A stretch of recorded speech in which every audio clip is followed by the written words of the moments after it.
Kisah Para Rasul pasal 27. Paulus berlayar ke Roma. Setelah diputuskan bahwa kami akan berlayar ke Italia, maka Paulus dan beberapa orang tahanan lain diserahkan kepada seorang perwira yang bernama Julius dari pasukan Kaisar. Kami naik ke sebuah kapal dari Adramitium yang akan berangkat ke pelabuhan-pelabuhan di sepanjang pantai Asia, lalu kami bertolak. Aristarkus, seorang Makedonia dari Tesalonika, menyertai kami. Pada keesokan harinya kami singgah di Sidon. Julius memperlakukan Paulus dengan ramah dan memperbolehkannya mengunjungi sahabat-sahabatnya supaya mereka melengkapkan keperluannya. Oleh karena angin sakal, kami berlayar dari situ menyusur pantai Siprus. Dan setelah mengarungi laut di depan Kilikia dan Pamfilia, sampailah kami di Mira di daerah Likia. Di situ perwira kami menemukan sebuah kapal dari Alexandria yang hendak berlayar ke Italia. Ia memindahkan kami ke kapal itu.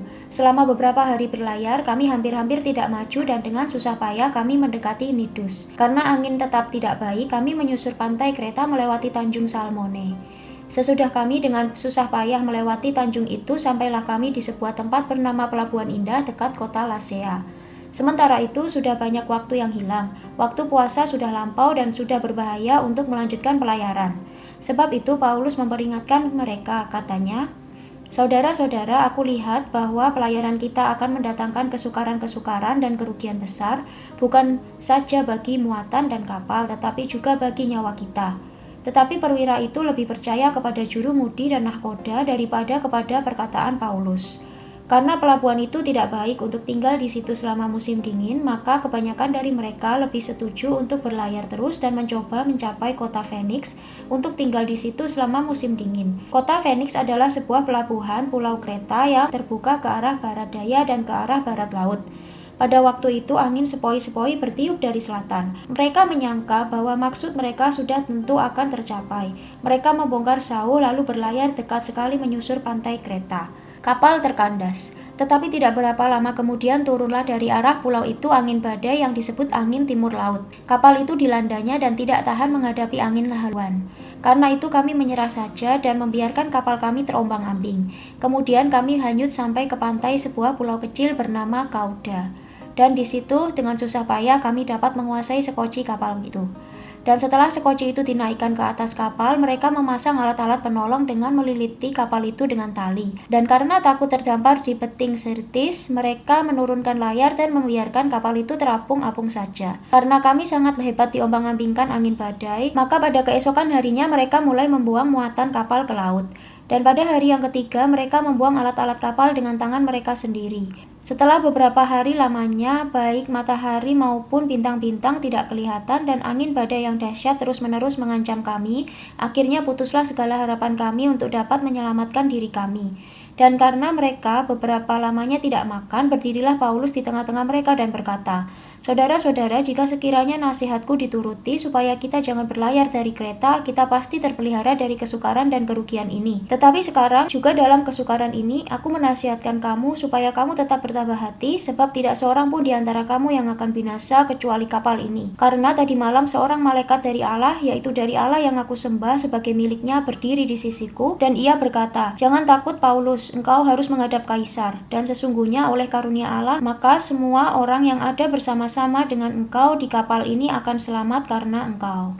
Sebab itu tabahkanlah hatimu saudara-saudara, karena aku percaya kepada Allah bahwa semuanya pasti terjadi sama seperti yang dinyatakan kepadaku. Namun kita harus mendamparkan kapal ini di salah satu pulau.' Malam yang ke-14 sudah tiba dan kami masih tetap terombang-ambing di laut Adria. Tetapi kira-kira tengah malam anak-anak kapal merasa bahwa mereka telah dekat daratan. Lalu mereka mengulurkan batu duga dan ternyata air di situ 20 depa dalamnya. Setelah maju sedikit mereka menduga lagi dan ternyata 15 depa.